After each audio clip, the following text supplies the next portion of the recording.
Hello and welcome once again to Wars Going On. I'm Arcturus and we are here on the Forerunner server to bring you the latest in what's going on in Watcher of Realms. As ever, this is a community-based podcast, so please do remember to like and subscribe and get involved down in the comment section so we know that what you're interested in and we can help tune this to what is interesting to you. Today, we're primarily focusing on the new maps for the next season of GvG, so do stick with us because this could be a long episode. So, as you can see, we're joined by Ronaldo and Sebastian today. So, more brains, all the better for these sorts of events. Yeah.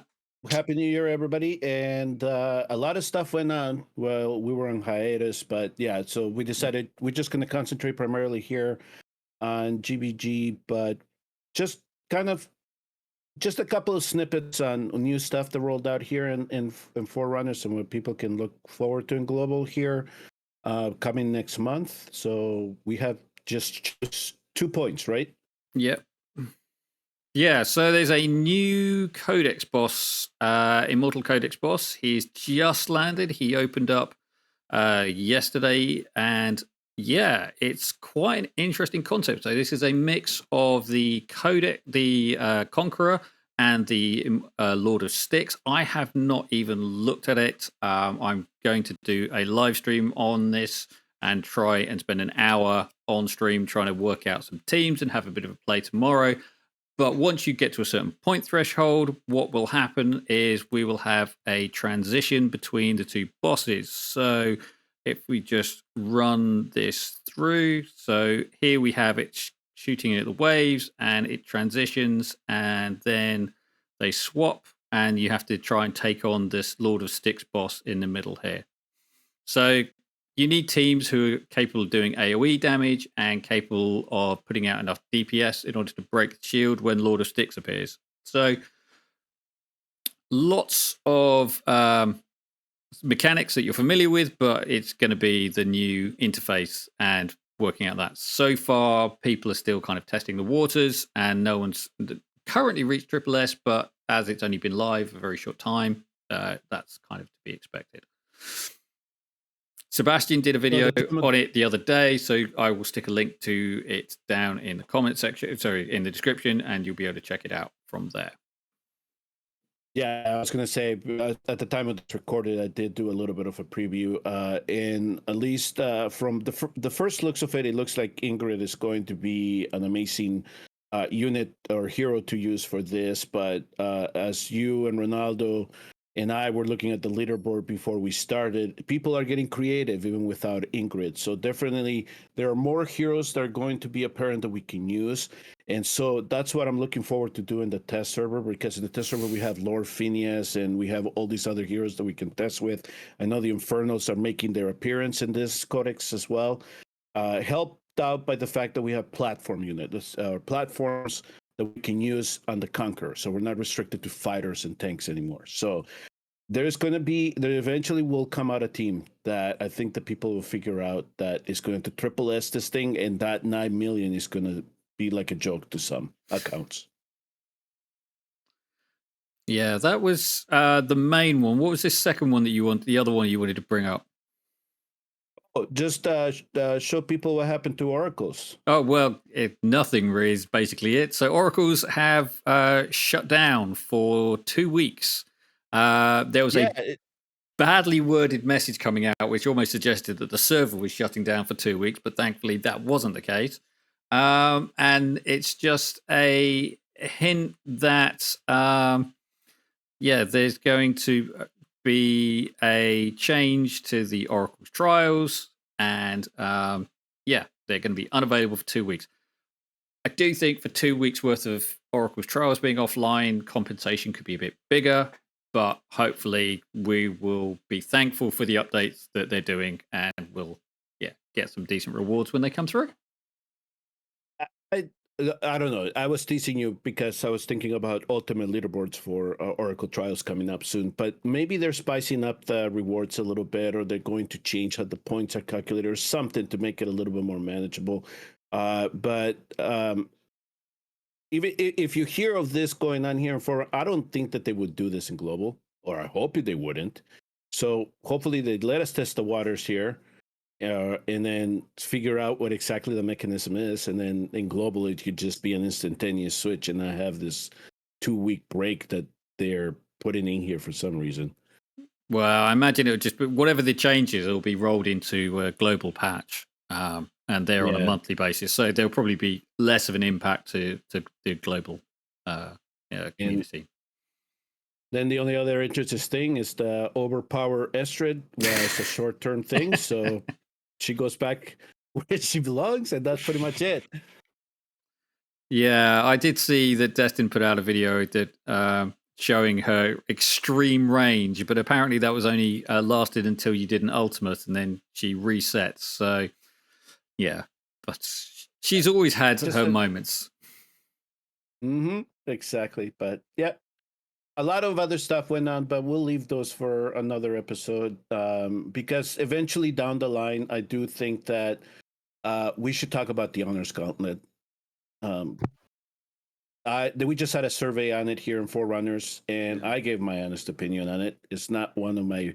I hope that this does not see global. I'll leave it there, but we definitely, you and I, should talk about it in a different episode. Yeah, sure.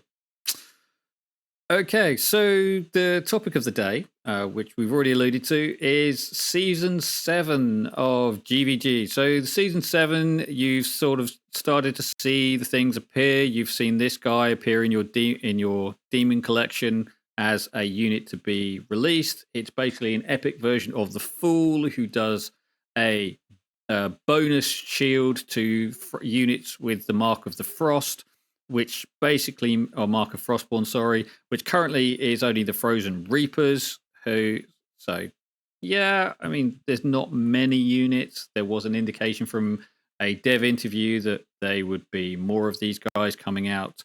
But I think with a single target shield, even these guys are so squishy that even 25% extra on top of the 40% isn't going to keep them alive doing what they need to do for long enough to really make them transformative. But we'll see. We'll see. It might bring them into the fore, because I mean, Reapers have been known to have their role in Overlord, but maybe this is another way of mixing things up. Well, there's supposed to be another mark coming in too. So when they said that they have plans for a Demon Soldiers 2.0 or whatever that meant, from the dev insights, and then from the clip that they showed in the dev interview with War Guides, is it going to be a whole new cluster of heroes, or is it that some of these heroes will gain those marks? That's what I'm more interested to see, because one of the things is going to that is even though if they introduce this new set of Demon Soldiers, how soon do they catch up to the meta if the fragments to level them don't drop as often? So we're still going to have our level 5s, spiders and, slaughterers, axes, whatever. But how long will it take for all that group to eventually catch up to the meta or the Demon Soldiers? That's what I'm more interested in, is how soon they pop. Because in global right now, I see it more. We're seeing it more in the global, is that the top guilds are getting bored with this content, because eventually what happens by week 4, there are a couple of defenses that people settle on, and it's the same thing over and over again, right? And you either can only beat it with a set of level 5, level 6 highly affiliated Demon Soldiers, and that's pretty much the only way that you can get around those defenses, and after that it's just a BP check. So how exactly will these Demon Soldiers change the meta, and how soon? That's my only question that was left in limbo. Yeah, I mean, I think that's a great point. I also heard that from some people. I think it's really something they need to take a look at, because they have been hero-wise, power creeping quite heavily the last few months. Yeah. And the Demon Soldiers just stay the same. So you really, while every hero gets stronger, you need to like adjust the demon souls or just bring some powerhouses. But like you said, it takes a while to level them until they're leveled, until they're strong enough. Maybe there's even a new hero. Like they need find a way to like balance the demon soldiers or just straight up buff some of them, right, to actually get up to the new heroes that came out. Yeah, because I mean, like the blue mages, which are those epic mages, which are just so squishy that they're just completely. I mean, can be effective in the right scenario, but most of the time they're just so completely useless. They're not worth putting onto the field. But then again, rare archers had their moments in season 5 and season 6, so you never know. Sometimes they might find use for these demons to sneak out and mix things up quite nicely. So one way that I would say, if yes, drop them in gear rates if you want, but we know the drop rates of Demon Soldier shards are really low. It's really hard to get a couple of them within 100 runs, especially when it comes to the epics and the legendaries. I think that they need to mix this, especially the new units, mixing up with the Demonic Crusade, even if it's just a complete reset. Having us run it over again and then allow us to farm, like 80 fragments in there. So we can then level these guys up to at least level 4 and then farm to get to 5 just to make them competent. Because like Ronaldo said, you can just melt some of the stuff. Even though the cleric, yeah, even though he's supposed to be magic resistant, no, A3 Ingrid is going to melt them right away. We see that already. So yeah, I don't know. There has to be a way to speed up the leveling process in the future. Yeah, I do think that dropping the Infernal Cleric into the gear rate before the end of season 6 on Global was an interesting choice from the developers. But I mean, that's up to them, and it like comes down to the frequency of when they can roll patches out and things. But even so, it's a silly thing. And this Infernal Cleric, he's not doing anything at level 1, and I'm hoping that he shows sign of improvements as you level him up. But yeah, that's just down to farming and farming luck. Yep, exactly. All right, so let's go to the maps. Where you want to start? Tower or? Let's start in the tower. Let's start in the towers. All right, here we go. Okay, so this is going to be a headache. Yeah.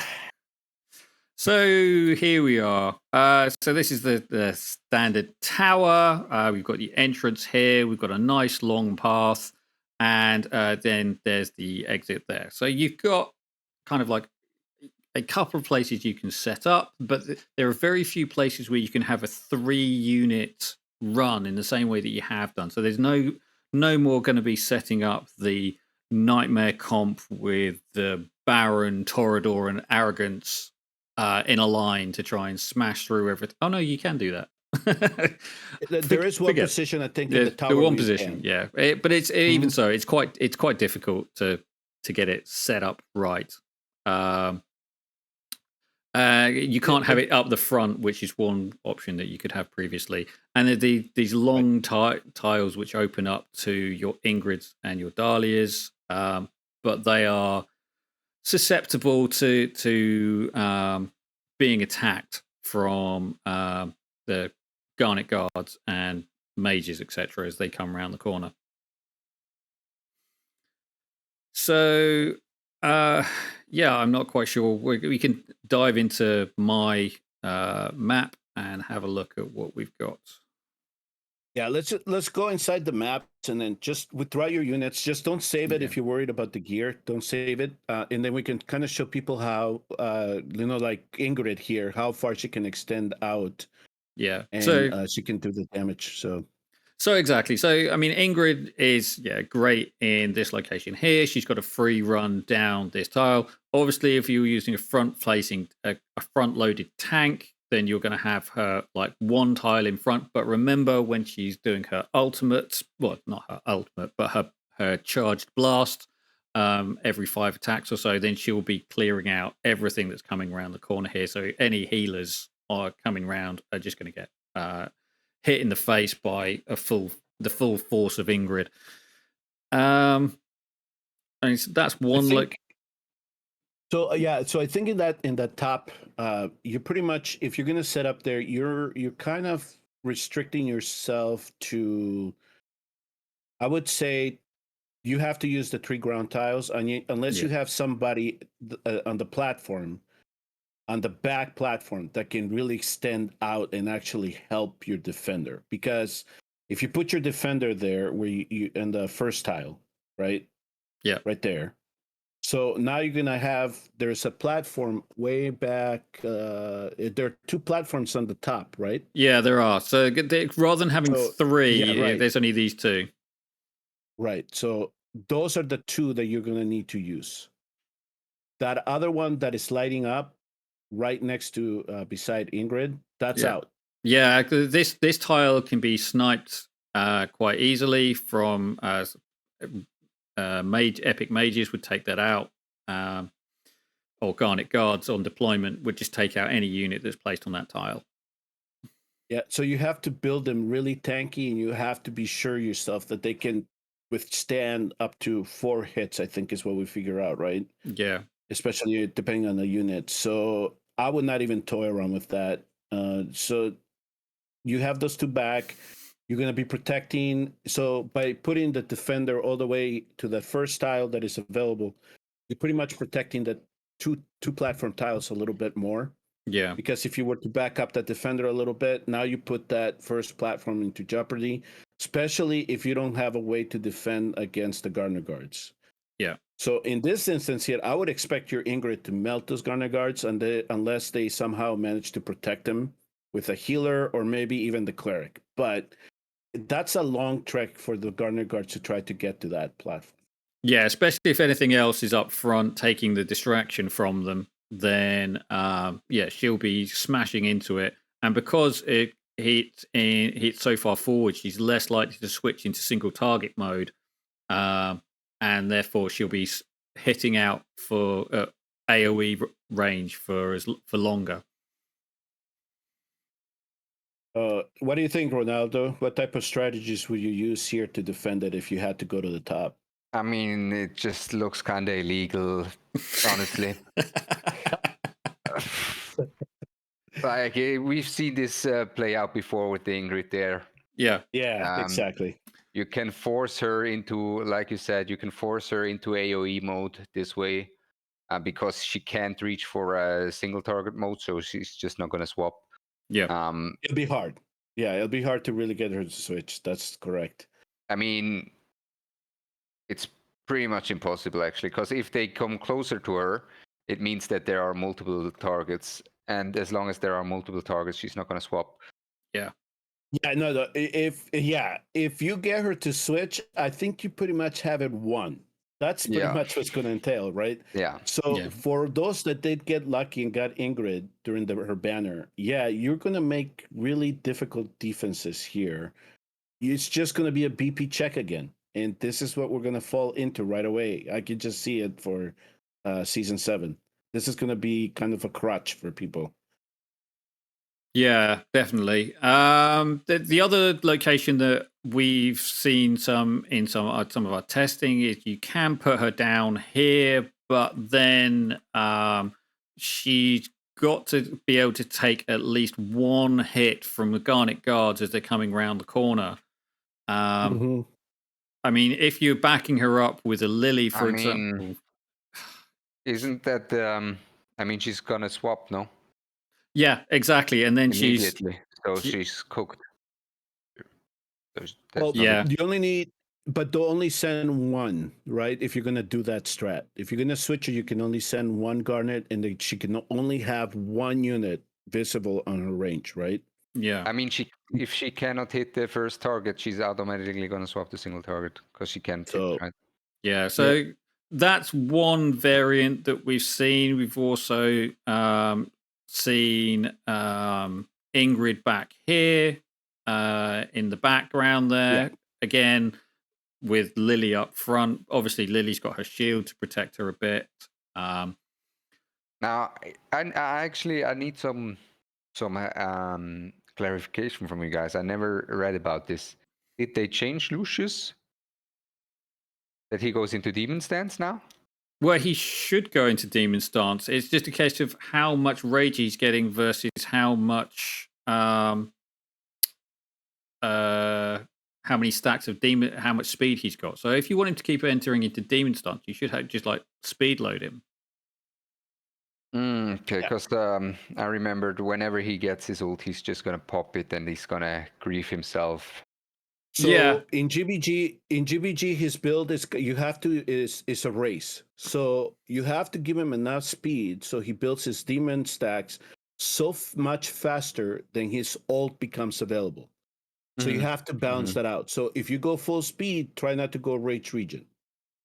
Yeah. If you Yeah, of want course, him yeah, to yeah. use his ult, you go rage region, knock back the speed a little bit. I mean, if he pops his ult, his damage is 0. So you really don't exactly. want that. Yeah, So but if if you he's wanted to- A3, then you're getting CC from the fact that his ultimate is popped. So maybe that Okay, fair, actually, fair. so that can actually benefit you for providing the extra CC. Yes, Fair, fair, I've fair. got like a Kigiri here, a Wukong here, who can also provide a bit of that CC. But yeah, it's just another source of CC which holds things in front of Ingrid where they're not doing anything and they're just receiving a butt ton of damage.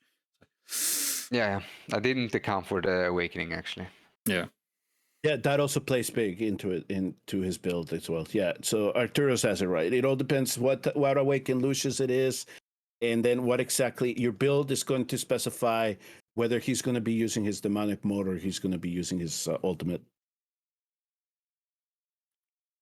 Yeah, but for most people, I did see one very interesting one from one guildmate earlier, which was rather having an Ardia located way back here. He went on top. Yeah, up here, basically here, face down, and so as things are trapped at the defender, your Ardia is just smashing everything that's coming through. You don't have to worry about her health too much because if anything's getting past, then it's game over anyway. So that was an interesting one. Since you covered the top and the bottom, do you want to show the clips now, or do you want to cover this middle here section? Yeah, to give people an idea? so I had this one first, which I think is the tower map. This was you just. Yeah, go ahead. You go ahead, play it, because I think this is the one where we show that Lily's just gonna get blasted out of the map. Yeah. Right. There you go. So this is what I was saying. Yeah, it's just, and I know that some people might say, "Well, I'll just put Hex here," but like you said, if you put in the mages or the Garner guards that's gonna be in their targeting range, they'll take him out. Yeah. So it's not even worth it. The other clip, I think I was showing people how the Garner guards are interacting when it comes to this front formation here. Yeah. So what was that? Was that the targeting one or the food one? Actually, both of them, because Okay. they're both. One of them, the Regulus, is positioned right where you have yours, and then I think the other one, our guildmate backed him up. Yeah. And so you can kind of see how the target behaves. Because this is Beelzebub and a chaotic team, and this was Ardea. So yeah, so this is the perfect Ardea example. So he placed it at top, but here I just wanted to kind of show him. Okay, so you have Beelzebub there, which is fine, but here's what could happen if you don't stack him up with HP, or you're just going to encounter Garner guards that have high affiliation. Yeah. So first, the tank takes a couple of hits, but then they'll switch the targeting as they're coming around that corner. Yeah, and there she goes. Yeah, so that's what you're gonna have to worry about. All right. And then the other clip shows how the Garner guards behave when the tank is backed up even further. Okay, so this is on this one. Yeah. Yeah. So this is a rich Praetus, Ajax, I, and Ezrin. I think that I is going to take it to the face, and so is that Praetus. Well, you'll see what actually happens. So keep close track of what's going on, because they did manage to hit 3 units in this. All right. Okay. So yeah, I goes. There Hades goes. is going to take a couple of hits. Yeah. There goes And they Ezra. survive long Yeah. enough to go for Ezrin. Right. Hmm. So putting the tank in that spot there, it probably only behoove you if you actually have him team up with another defender right in front of it. So don't try to get cute with that. That strategy is not going to work out well for you. Yeah. The only one thing to note is these low walls here. They're not really walls. They're no. They don't stop attacks. And if you do have units here, anything unless you've got something to hold the focus. So, yeah, it's really difficult to make use of them. You could kind of do something with a wide-angled Setram pace back there, but Setram is known not to be a great GvG unit because of his downtime after his ultimate. Yeah, you know how I feel about Infernos for this. Infernos to me are just no. Don't ever bother. Yeah, and you can't be cute by trying to stick your Ingrid back up here because she'll just eat it as anything coming up here to So in this one here, if you put regulars one tile up for me, just so people get a general idea. So right away here, if you put regulars there, you're pretty much taking away those 3 platforms away. Yeah. You're taking the 2 beside him to his left, and then to his right, you're taking Lilith's platform. Those you cannot use. Why? Targeting. Garner guards are going to eat you. Just it's not going to help you at all. Mm-hmm. So you're pretty much restricting yourself to the 2 platforms on top, and then you're going to have to defend the Ingrid platform really well, just to make sure that you don't get sniped off. So that would be kind of the formation you're looking for there. Yeah. Some people may want to try to get cute and put Arrogance or Imrid on that ground tile, the second one. That one. Right in the middle. Yeah. Right. That would be the only other instance there. But right there with where Regulus was. Yeah. So that something like that, I think that you're probably going to see as well. So I mean, you might get cute with a Wukong there, and you might get a clone coming out if you're lucky, but it's not great. So Ronaldo, I don't know how much GvG you do, but I know that for the type of environment that I'm in, especially in global, which is overload at all times, either I'm going to pick a spot on the bottom or I'm going to pick the spot on top with Ingrid. That's pretty much what I'm thinking for this season. Yeah, I mean, it looks. I mean, Watchers is just are no brainer. I think if you have Ingrid, you're just gonna place her down. From the look of it, middle ground, the space where Ingrid was before, like you said, is susceptible, right? Yeah. Yep. Therefore, you most likely need to have some, I don't know, healer maybe there, can take a hit or 2. But on the bot side, you have also options. But I think top side, you have so many options for good teams. Yeah. I mean, you could. I mean, I did see one team trying to be cute with star piercers and having some units up on this right side, but I just couldn't see how, even with the defender here, that he would hold the focus for long enough to stop them getting sniped off as they're coming up around this corner. I think that the more you spread out, the easier you become to the swarm. Mm-hmm. So, and you pretty much put your defender in a vulnerable position as well, because there are some situations where not all 3 DPS, if you have 3 DPS, are going to be able to help them out. So so it's all that right there. I think that for one defense that I might have people try out here in Forerunners, Arturos, is I put Ares, not Ares, Ares, the new Watcher Esotericist, in that 3rd tile, because I just wanted to see how well he can handle it. Mhm. So that's another hero that I think is going to be. Valkyra is going to do well there as well. So, there's going to be, I think that position up there is going to be possibly one of the strongest for this map. Yeah. I think Ares is gonna be very strong in Yeah. that Especially position. highly awakened. Because Yeah, exactly. And especially because he can, again, he's providing that CC. He can hit air units during Exactly. his ultimates. So he's going to be an interesting one to get involved. I did originally say when we started talking that you can't do a nightmare team, and I was talking rubbish because there's my nightmare team right there. So Oh, it you is can. possible. You just got to make sure that you're protected enough against the bombs. I think that's going to be the crucial thing there. That once everybody gets the timers down with the spiders and the bombs, that you can become susceptible to that if you don't have proper guard. You're not properly guarded against it. Yeah.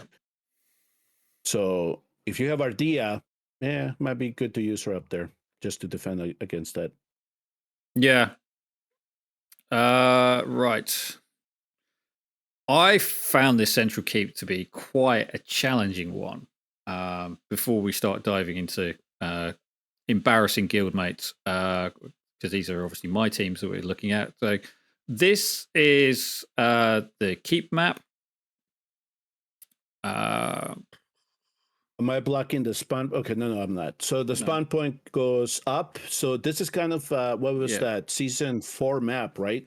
Where it went up and then you came across. Yeah. And then on this left side, they recycle season 5. They took 2 maps and they put it into one. Essentially, what happened. Well, they certainly dropped it into a blender. You can see there's little holes where it's hit the blades. So yeah, it's they've tried to be cute. They keep trying to be cute and having these like side attack panels on for ground tiles, but you can't make use of it because they're just so vulnerable to bombs. And exactly. Unless you're running something like a Valderon, who's got his own personal invulnerability, then it just doesn't work. So unless there's something in the pipeline that they're going to bring out who is able to defend against that, No, you pretty much said it. That's what we call it. It's the Valderon tile. Yeah. Because that's the only fighter that is going to be able to survive anything coming at him in that position. So that's something I tried to play around a little bit in the last few Guild Wars as well, trying to find someone who can do something there. I mean, only with Cornelian, really. Thing is, they most of the time still you have so many options to try and kill them there, right? You have good damage dealers, right? You have a lot of good damage dealers. Even Salazar does good damage. Can't be underestimated. It's just you can't just kill. You have so many options. What did I die to once? Was the AOE ones, the guys that just heal the destructors. Yeah. Those damage, are right. If you don't have, they can do it. Yeah, they can do it so easily, really. So if you don't have magic protection in a setup like that, the destructors are going to get you. So that's one of the in building that composition, that if you're going to use those side tiles for a fighter, you need a magic DPS and somebody that can melt those destructors before they get a chance to do a couple of AoEs on you.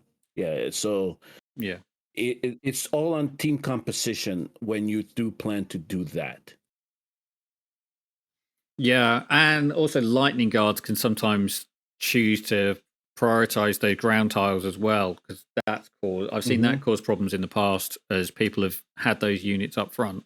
As they're flying past, they just go, "Oh, look, a free target," and just slap it out of the way, and that's all of that effort that went into building that unit is just wasted, and you've lost a good chunk of your DPS.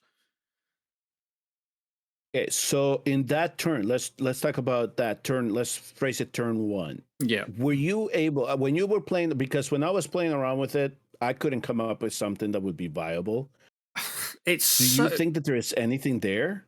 I think it's really difficult because you've got nothing up front here. So this tile is useless.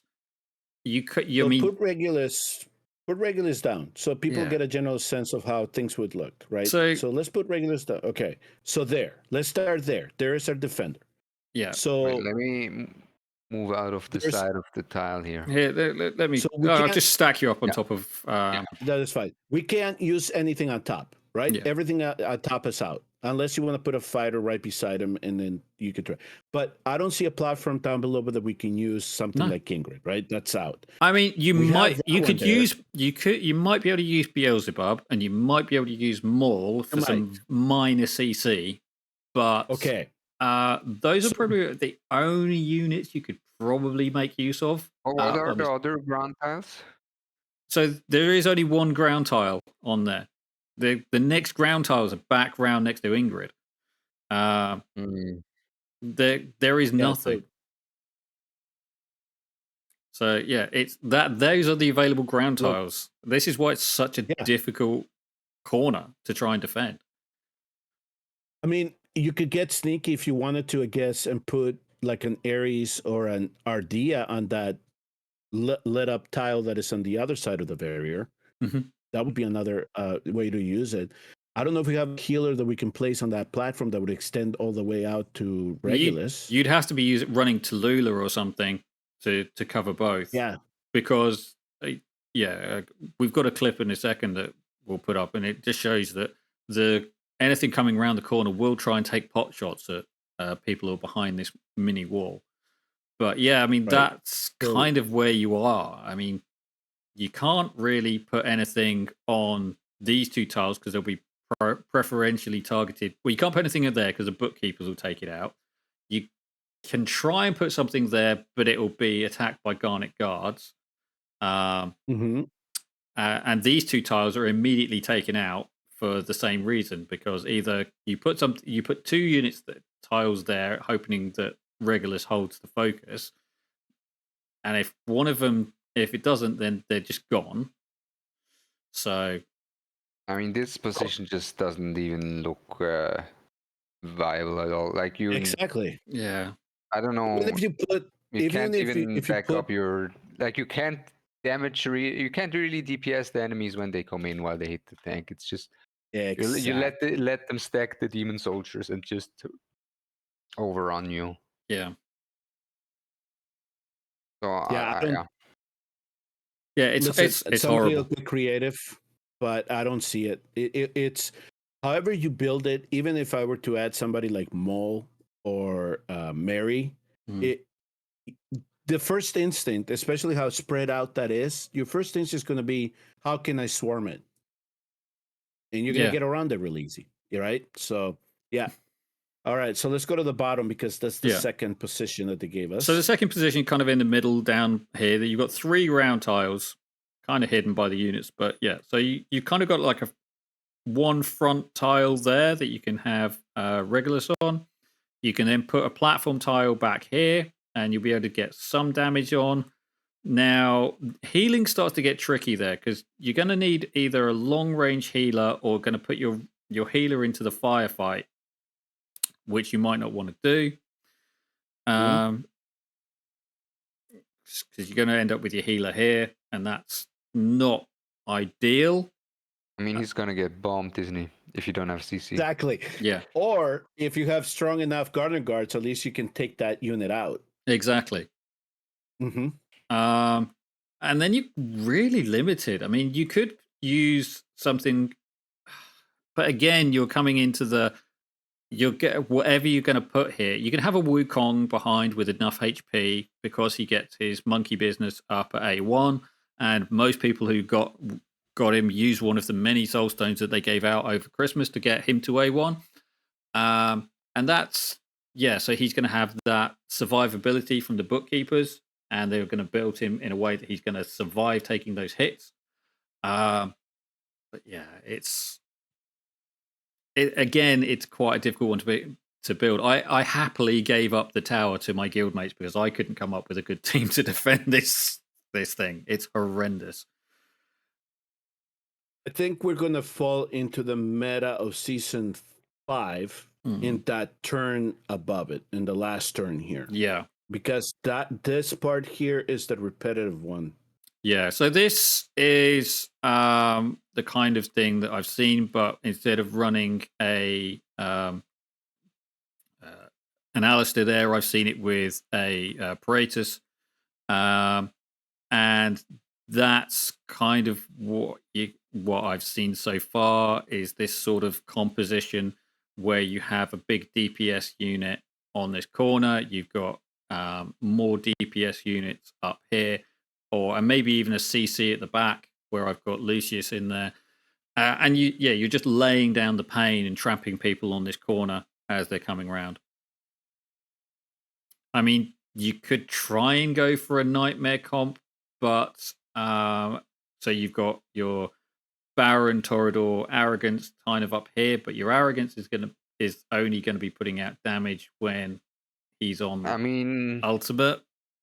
you're probably gonna use Wukong then, no? Yeah,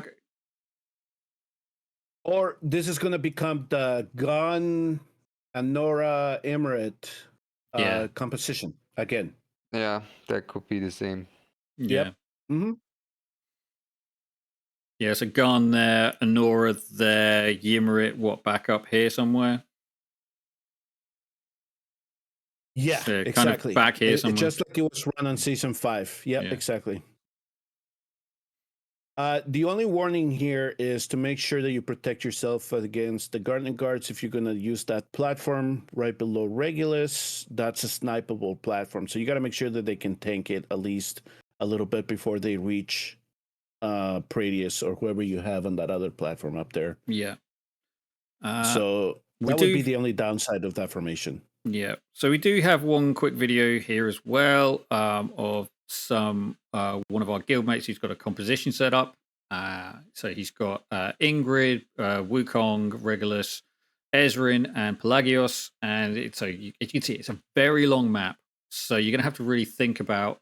I think that Sebastian's made the comment in previous seasons that you can't wait to see how things are playing out. You've got to be thinking about how, like, playing your second and third strategies as you're going along. But in that clip, you could see that as they came around the corner, the archers did target the units on this tile here. So it's worth building your units in a way that they're going to survive those incoming attacks. And these low walls provide 0 protection from ranged attacks. So even though they look like barriers, they're not really barriers. No. So that was one of the things that I wanted to highlight to that person is that, okay, good, you build them with high enough HP. But the problem is if you encounter somebody with really highly affiliated archers, they take them down. 1, your monkey business might be out of the way. 2, if you have somebody like Lily or Cornelian, you're going to then proc that revive or the soul essence. There are risks then if you do use that fighter spot there, the Valderan spot, if you decide to go that way, because there are units that they don't care there's a barrier there. They'll target that. The platform up there, when I sent the Guardian Guards out, I did not see them targeted it, but that might be because it's 4 tiles long. No, I think their prioritization seems to be where Ezrin is here, where Ingrid is, and then up the top. That seems to be their prioritization of where they go. They kind of go clockwise around their targeting from the direction they're facing. So right. So what do you think? Anything regarding this turn here, Ronaldo? Anything else that you see that might be viable? I mean, I think the Valderan is actually gonna have quite some value here because it gives you just one more tile you can work with more easily than you would without him, right? Makes it a little bit easier to place the other ones down. But I'm just really trying to figure out something, to use some other teams. But I feel like it is kind of really like this. It's all kind of the same heroes. It's the same teams we've seen before, or at least similar heroes, right? Different setups. Yeah. So my summary of this is given the left side of the map for the keep and then the top side of the map for the tower, it's going to be the same meta we've seen season 5 and season 6. And that will not help the burnout the people are exclaiming about right now in both servers. So there's going to be some loss of interest given the repetitiveness of this. And that was the one thing that I was hoping that they would fix, and they did not really address it. Yeah. And they're hoping that this new set of demon soldiers is going to fix things. But we don't even know how, like we said before, we don't even know how soon we can level those up. So Yeah. I'm sorry. I might be now. Arturos knows that I look for more of the red flags than the positives at times, but seeing this, Arturos, this is not going to help the burnout we're seeing with our No. guild. I think it's gonna. A lot of people are going to be quite upset through the life of this season. That it's going to be quite tiring, quite tedious. I mean, some people have come up with good strategies. So this one, which Steve has got, he's got a really well built Wukong, and he can take a decent number of hits. He's got some CC, he's got Carnelian in there, and he's got a lovely Ingrid trap. But obviously, that's an Ingrid who can. Credit to the devs, they have tried to make it so the keep isn't an Ingrid hot mess. Unfortunately, they've made it so the keep is a Ingrid hot mess. Sorry, the towers are a hot mess. Yeah. Mm-hmm. But yeah, this is such a horrible map. It's horrible to attack. It's horrible to defend. And then the aspect of this too that I'm not looking forward to as well is those that are going to rush to get the easiest decences out of the way, right? Because of the new player leaderboard. Yeah. I don't know if you want to flash that really quick. Yeah. So here we go. So that's going to cause a lot of contention in guilds too, I think. So we'll see how this gets organized. Yeah, and I saw that you had a video out where they were giving away more shards, because that doesn't seem to be live on Forerunner at the moment. What do you mean more shards? As a reward for certain activities. Oh, the season one? Yeah. So if you click on where did I find that? Did I click on the eye in the information on the player leaderboard? Because I saw ranking rewards. Yeah, there you go. Yeah, right. Yeah, that's it. So look at what top 1, 2, 3, and 4 get. I think it is 70 more shards. 10 people. Yeah, 10 people get more shards. Yes, only 10 people. I think it's. I think they need to really focus on the engagement rather than the rewards. I think exactly. I've tried Epic 7, which is another gacha, and they have RTA. The whole system is about RTA in the end game, basically, and the whole game runs on RTA, and it doesn't have any rewards at all.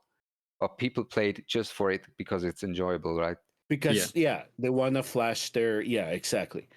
But here in this GvG, what they did is that now in Forerunners, there aren't as many players as there is in Global. But if only 10 players in this server are getting Moss shards for giving a grind, and then you have to make sure that you're up top, those players that want to get up here are not going to hit the hard defenses. They're going to go for the easy points. Yeah. So I don't know. This is going to add on to that burnout, man. It's going to be more complicated than it needed to be.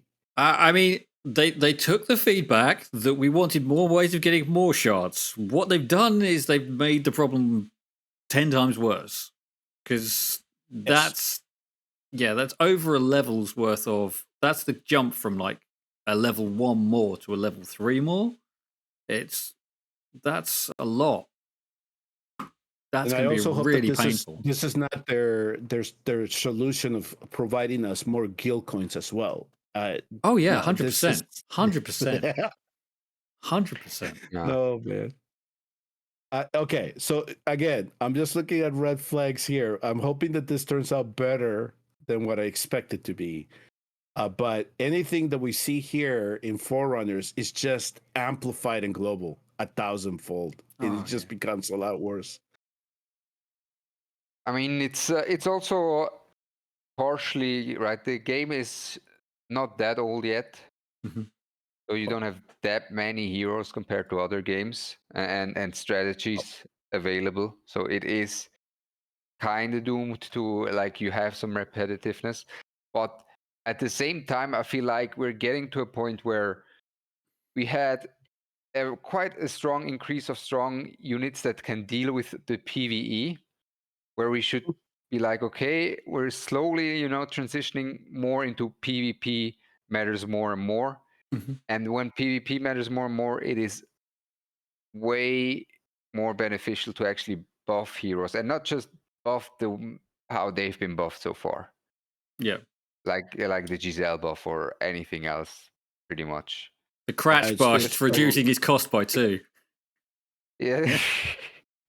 Yeah, Arturos and I have been talking about this because we want Calypso and Silas and Morrigan Exactly. and Noma, all these heroes to be elevated so they come into the fold, they come into the meta. And they say, yes, we're gonna take care of it, but it seems to us that they're more worried about right now releasing limited heroes that as soon as you get them to A3, A5, they just pop and break the game. Yeah. Yeah.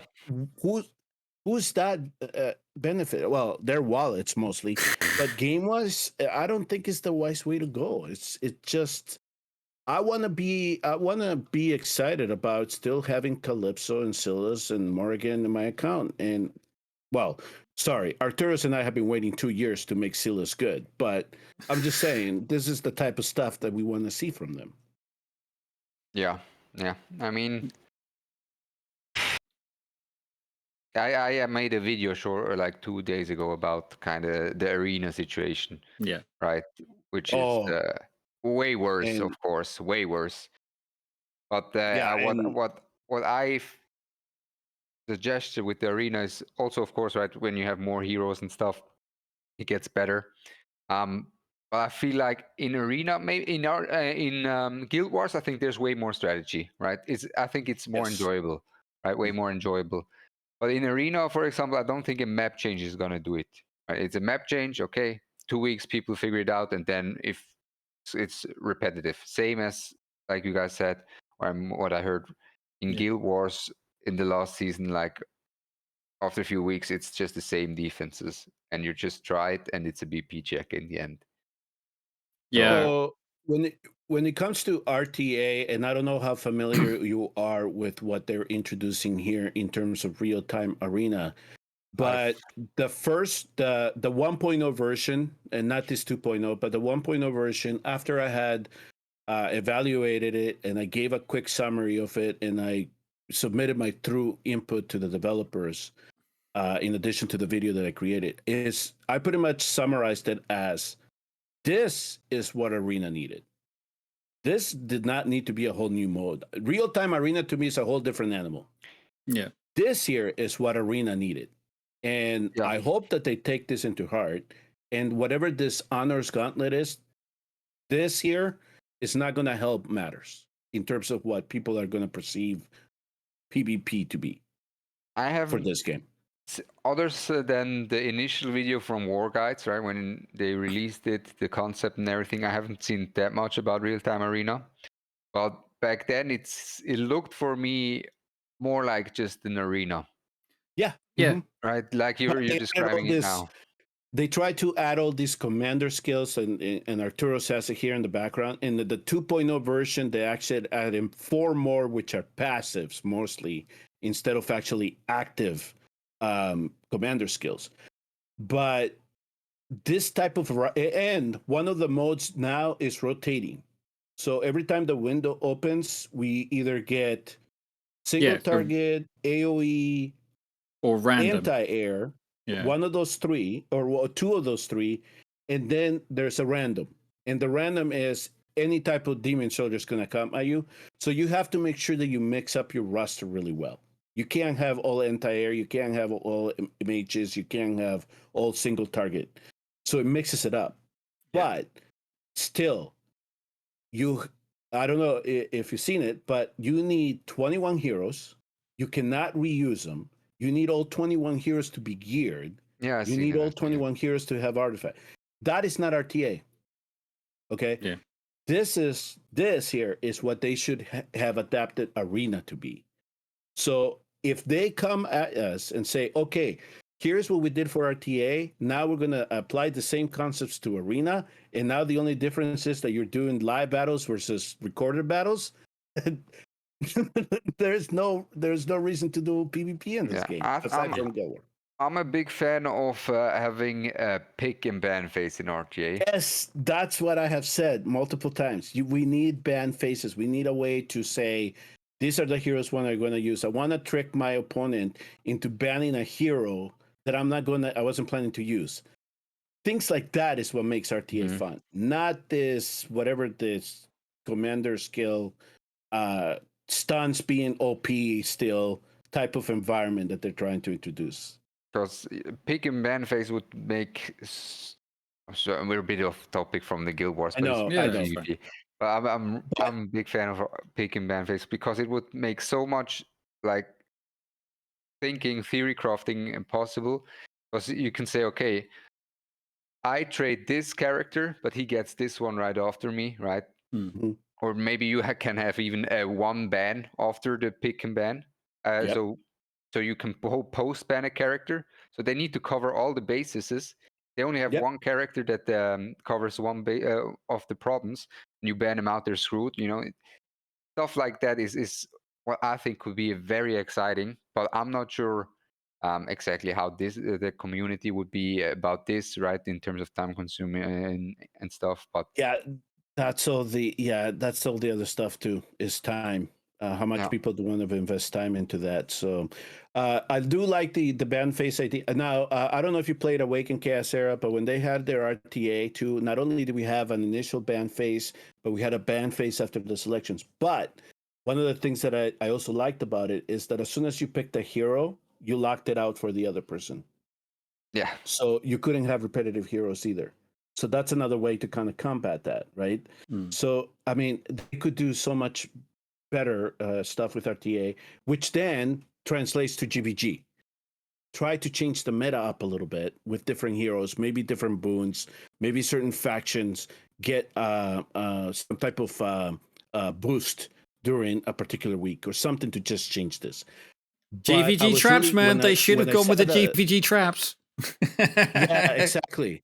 So to kind of bring this back to GvG again, when I saw the map layouts and I started studying them and started putting formations together, I was really saddened that it came back to being a recycle of whether it's going to be season 5 or season 6 again. Yeah. And that was a little bit disappointing.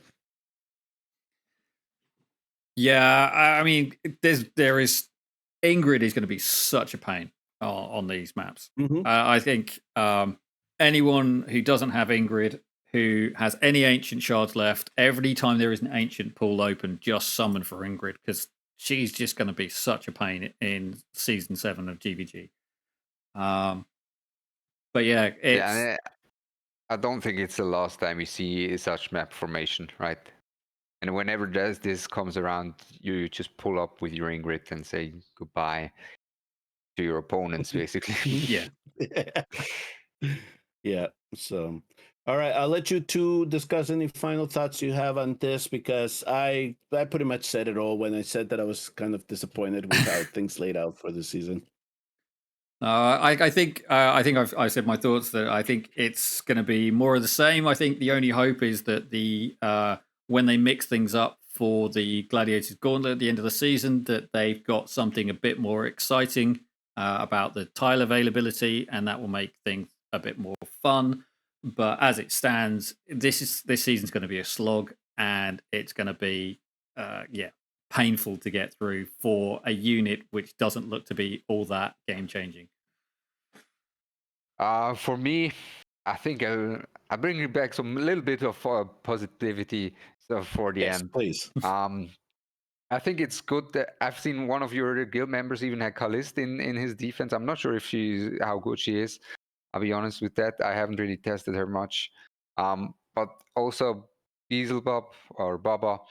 And then we have Wukong, right? A lot of the new characters that came out, they are valuable. The pool expanding, right? This is positive, something to look forward to, that the pool is expanding more and more.